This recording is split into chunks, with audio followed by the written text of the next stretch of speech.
for people who can't be bothered to keep up with this continuously changing world. Here's July's IRL patch notes.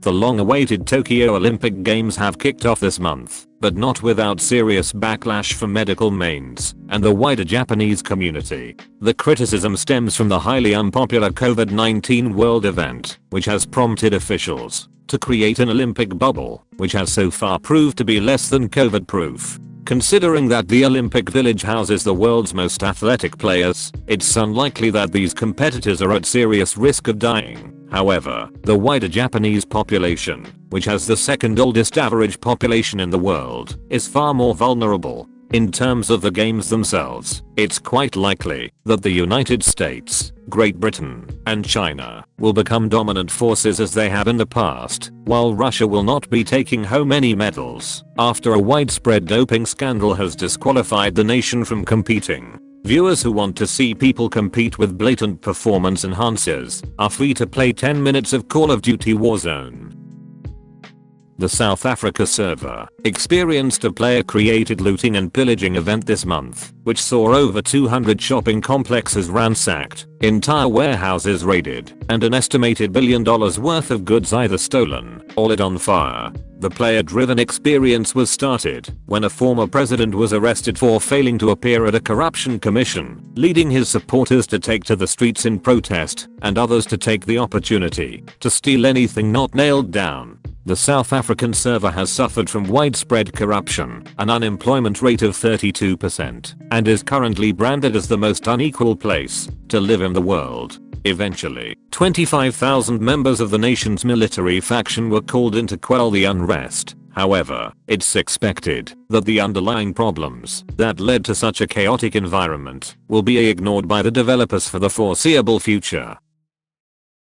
A clan of high-level journalist mains have pulled their resources this month and exposed a privatized spy operation. Israeli company, NSO Group, is a firm which sells highly sophisticated spyware to those who can afford the hundreds of millions in admission fees, with the main clients being dodgy governments the world over. The software, which is able to discreetly and easily track every single piece of information a user has connected to their phone, is marketed as a way to monitor terror activities and dangerous criminals. However, has been seen to mostly be used by government officials who are running high corruption builds. Players from authoritarian servers who have an interest in human rights, free press, and the concept of democracy have often been targeted by this software, leading to arrests, torture, and in some cases, assassinations. The mercenary class has long been a part of the game, allowing players to sell their fighting services for enough premium currency. However, the rise of privatized spy software, even as a concept, is enough to make all players the world over uncomfortable with the potential of future metas. This software, and those like it, serve to be a huge shadow nerf to democracy across the world.